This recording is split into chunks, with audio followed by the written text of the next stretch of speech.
News 7 Tamil, பொறுப்பும் பொது நலமும். IS தீவிரவாதிகளை கட்டுப்படுத்த ஆயுத உதவி கேட்டு பெஷ்மெர்கா படைகளின் பிரதிநிதி பிரான்ஸ் அதிபர் ஹொலண்டேவை சந்தித்து பேசினார். ஈராக், சிரியா உள்ளிட்ட நாடுகளை தங்கள் கட்டுப்பாட்டில் கொண்டு வர வேண்டும் என்ற குறிக்கோளுடன் IS தீவிரவாதிகள் கடந்த பல மாதங்களாக தாக்குதல் நடத்தி வருகின்றனர்.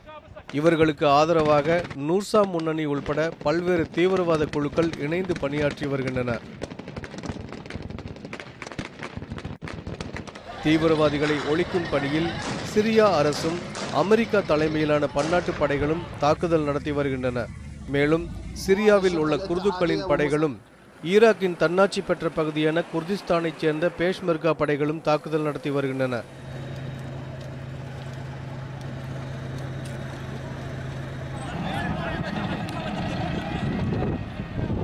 இந்நிலையில் பேஷ்மெர்கா படைகளின் பிரதிநிதிகள் பிரான்ஸ் அதிபர் ஹொலாந்தேவை சந்தித்து IS தீவிரவாதிகளுக்கு எதிரான போரில் தங்களுக்கு ஆதரவளிக்க வேண்டும் என்று வேண்டுகோள் விடுத்துள்ளனர். இக்குழுவில் பேஷ்மெர்கா அமைச்சர் முஸ்தபா சையது காதிர் உள்பட பல முக்கிய பிரமுகர்கள் இடம்பெற்றிருந்தனர்.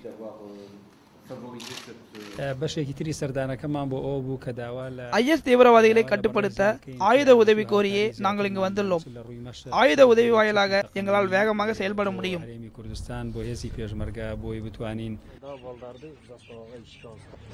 ரஷ்யாவிலிருந்து பெறப்பட்ட மிதமான ஆயுதங்கள் மட்டும் பேஷ்மெர்கா படையினரிடம் உள்ளன என்ற நிலையில் அவர்களால் தீவிரவாதிகளை எதிர்த்து போரிட முடிவதில்லை என கூறப்படுகிறது. இதனால் பேஷ்மெர்காவைச் சேர்ந்த 1000க்கும் அதிகமான வீரர்கள் இதுவரை கொல்லப்பட்டுள்ளனர். இதையடுத்து பிரான்ஸ் நாட்டிடம் அவர்கள் ஆயுத உதவி கோரியுள்ளனர். எல் துரைராஜ், உலகச் செய்தி பிரிவு, நியூஸ் 7 தமிழ்.